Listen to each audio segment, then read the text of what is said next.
Bonjour, bonsoir les amis. Est-ce que Bitcoin to the moon, plus rien ne pourra arrêter sa hausse?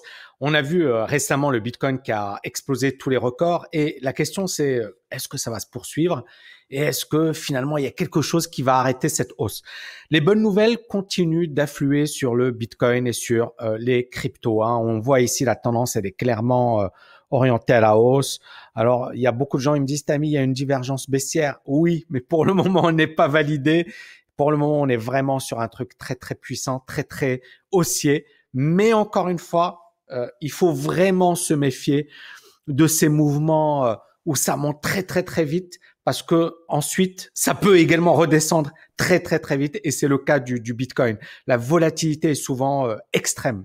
Alors, récemment, on a appris cette nouvelle Tesla qui aurait acheté pour 1,5 milliard de dollars de Bitcoin. Et cette nouvelle, elle est très importante. Pourquoi? Parce qu'elle aurait provoqué un autre short squeeze.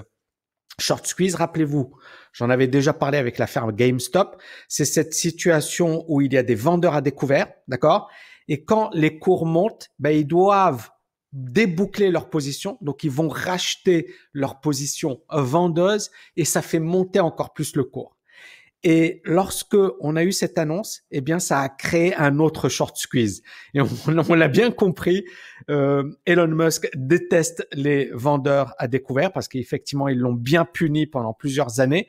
Et là, quelque part, il prend sa revanche. Mais ici, vous voyez, Elon Musk has been warned, c'est-à-dire qu'il a été prévenu par ses juristes ou ses avocats que le fait qu'il allait booster le Bitcoin allait pousser la SEC à lui poser des questions. C'est-à-dire que justement, et on en avait parlé récemment, c'est est-ce qu'il a le droit de le faire et est-ce que finalement c'est légal de le faire? Parce que clairement, en décembre, il disait « Ah, je suis pas très intéressé par le Bitcoin ». Et puis, fin janvier, « Ah, c'est inévitable », sachant que il avait l'info. Il savait que Tesla avait acheté du Bitcoin. Et puis, bien évidemment, le fait qu'il ait créé ce short squeeze. Est-ce que c'est légal? Je pense qu'on aura la réponse bientôt. Mais en tous les cas, c'est fait. Et Tesla a fait cette annonce et ça a créé effectivement non seulement une hausse, mais, et c'est ça le plus important, et je vous l'avais dit dans la précédente vidéo, c'est que d'autres boîtes ont dit on va suivre également Tesla. Et là, vous voyez la plus ancienne banque américaine, BNY Mellon, qui vient d'annoncer qu'elle allait traiter les cryptos comme n'importe quel autre actif, qu'elle allait détenir, transférer, émettre des bitcoins et autres crypto-monnaies pour le compte de ses clients. L'autre nouvelle très importante, on le savait depuis plusieurs mois, c'est le lancement officiel des futurs sur l'Ethereum et c'est sur le CME, donc c'est franchement le marché le plus le plus réputé sur les contrats à terme. Des contrats à terme, c'est des contrats qui sont utilisés par des professionnels généralement. L'effet de levier est extrêmement élevé. Par exemple, sur les contrats sur l'Ether, on parle de plus de 80 000 dollars. Donc, c'est pas fait pour les petits investisseurs ou les petits particuliers, mais c'est un marché qui donne une certaine légitimité aux cryptos et ils avaient déjà lancé les futurs sur le Bitcoin en 2017, en décembre 2017, juste avant l'effondrement du Bitcoin. Et on le voit, les cours de l'Ether sont juste énormes, c'est-à-dire qu'on a ici une hausse assez phénoménale en cassure, hein, sachant que l'Ethereum avait quand même mis beaucoup de temps. Il s'est repris à la fin de 2020. La tendance commençait à être géniale par là et puis bien sûr on a eu cette hausse vertigineuse. Mais c'est ça ce qui fait peur, c'est regarder l'ascension. Elle est encore plus puissante qu'en 2017. C'est encore plus violent qu'en 2017. Maintenant, encore une fois, la différence avec 2017, c'est qu'en 2017, c'était plus un marché de niche, c'était plus un marché réservé à une élite, ou du moins à des jeunes qui s'intéressaient à ce monde des cryptos. Aujourd'hui, on parle justement, et j'y arrive juste après, de Mastercard. Mastercard, c'est quand même, voilà, comment dirais-je, une boîte extrêmement importante dans les paiements. Et elle a déclaré, Mastercard a déclaré qu'elle prendrait en charge certaines crypto-monnaies sur son réseau au courant de l'année. Donc, on est véritablement sur quelque chose d'assez énorme et c'est quelque chose effectivement qui change complètement la donne au niveau des crypto-monnaies. Donc voilà, on a l'acceptation généralisée des cryptos et ça, ça peut réellement continuer de donner de l'énergie au Bitcoin, à l'Ethereum et aux autres crypto-monnaies. Et on voit un petit peu une folie dans le monde de la crypto. Mais j'en reviens à la question posée récemment. Jusqu'à quand, les amis? Jusqu'à quand? C'est-à-dire, est-ce que ça peut continuer indéfiniment? Est-ce qu'à un certain moment, il n'y a pas un arbitre qui va signer ou siffler la fin? J'arrive juste après. On a tous entendu parler Christine Lagarde qui disait, voilà, j'émets des objections, attention, ça facilite le blanchiment d'argent, c'est pas bien. On a même arrêté et fermé une entreprise qui facilitait des paiements illicites, qui finançait la drogue, etc. dans le dark web. Donc récemment, il y a eu des nouvelles par rapport à ça. Mais bien évidemment, c'est hyper timide. C'est pas ça qui va empêcher la forte hausse des cryptos. Et c'est pas ça qui pourra avoir un véritable impact. Donc, clairement, les cryptos, là, elles sont allées. Il y a Tesla, il y a Mastercard, donc c'est vraiment, vraiment, vraiment, vraiment solide. Maintenant, regardons la dette des pays du monde entier. Il faut savoir que la dette mondiale, on parle de 350 000 milliards de dollars. Les cryptos représentent 1000 milliards de dollars, donc c'est-à-dire pas grand-chose. Mais là, on voit quelque chose qui est énorme. On voit les États-Unis d'Amérique et on voit une dette qui représente 31% de la dette mondiale. Pour le Japon, 17%, l'Italie, 4%, la France, elle est là à 3,9%, l'Allemagne. Donc, on voit qu'il y a malgré tout une dette importante. Et ces pays ont besoin de se financer et ils vont se financer toujours en ayant recours au marché financier.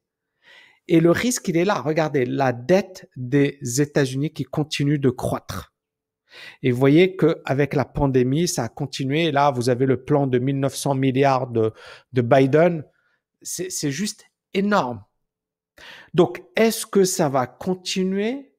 Est-ce que les États-Unis vont accepter que ça se poursuive et ne vont rien dire? Moi, j'en doute. J'en doute. Pourquoi? Parce que je connais les États-Unis et je pense qu'effectivement, ils vont avoir quelque chose d'assez... ils vont vraiment taper fort. Donc ici, on voit la valeur fondamentale du Bitcoin est négative. Et elle a en plus un impact environnemental qui est négatif. Donc, ici, il y a un truc qui est très, très important. Alors, Roubini, je vais pas le suivre pour des raisons évidentes. Roubini, il est toujours négatif. C'est quelqu'un qui, depuis 2009, alors, il a prédit la crise des subprimes. Il disait, voilà, ça va se casser la figure. Mais en fait, son problème, c'est que depuis 2009, il nous explique que c'est vendeur. Moi, je suis quelqu'un de plus pragmatique. Depuis 2009-2010, je dis c'est haussier. Et j'ai toujours été haussier sur la bourse. Alors, il y a eu des moments de doute, mais j'ai toujours été plutôt haussier, hormis l'année dernière où voilà, on a eu quand même un beau crack. Et puis ensuite, effectivement, j'ai été très très prudent dans la reprise, notamment voilà pour les valeurs bancaires, Air France, etc. J'ai eu raison sur ça. Maintenant, je voyais pas la hausse aussi violente, aussi puissante, pour être honnête. Mais Roubini, c'est un économiste de l'université de New York. Et il dit la chose suivante. Il dit, le Bitcoin, le minage du Bitcoin utilise la même énergie ou le même montant d'énergie que les Pays-Bas en 2019. Et il dit, ça a un impact désastreux sur un plan environnemental. Et on a plusieurs éléments qui vont dans ce sens. D'ailleurs, vous voyez cet article, Tesla, 1,5 milliard de dollars d'achat de Tesla, alors qu'il y a une grosse contradiction avec ses aspirations écologiques. C'est ça le truc, c'est pourquoi Tesla achète autant de Bitcoin alors que les gars sont des champions du monde de l'écologie, de l'environnement et compagnie. Il y a un vrai paradoxe. Et là, il y a beaucoup de gens, ils sont en train de clasher Tesla par rapport à ça. Vous vous foutez de notre gueule, vous nous expliquez que vous êtes pour l'environnement, etc. Et là, vous faites le premier truc, c'est que vous achetez un truc qui pollue. D'accord? Et vous avez plein d'articles qui vont dans ce sens. Bitcoin is an incredibly dirty business. Le Bitcoin est un sale business par rapport à l'environnement. Et donc après, voilà, on parle de 0,5% de l'énergie mondiale, mais 1%. Et puis plus ça monte, plus ça va polluer, plus ça va. On a parlé également de l'Iran. Et à un certain moment, il y a eu une grosse coupure d'électricité et c'était parce qu'il y avait du minage de Bitcoin. Donc, il y a premièrement le côté blanchiment d'argent, économie illicite. Il y a deuxièmement le côté ça pollue. Désolé pour les fans de crypto, mais il faut le dire. Et troisièmement, il y a la légitimité des États. Est-ce que les États vont accepter? Donc moi, encore une fois, je suis quelqu'un de pragmatique. La tendance pour le moment sur un plan technique, elle est haussière. Le marché, il est haussier. Maintenant, de grâce, je déteste les donneurs de leçons et les gens qui t'expliquent que oui, voilà, je veux le bien dans le monde, etc. et qui sont les premiers à sauter dans un truc. Soyez cohérents avec vous-même. Et moi, je pense que là, on a un vrai exemple de grosse hypocrisie. Je vous laisse me dire en commentaire ce que vous en pensez. En attendant, n'oubliez pas de liker, de partager cette vidéo et je vous dis à bientôt. Ciao, ciao, ciao!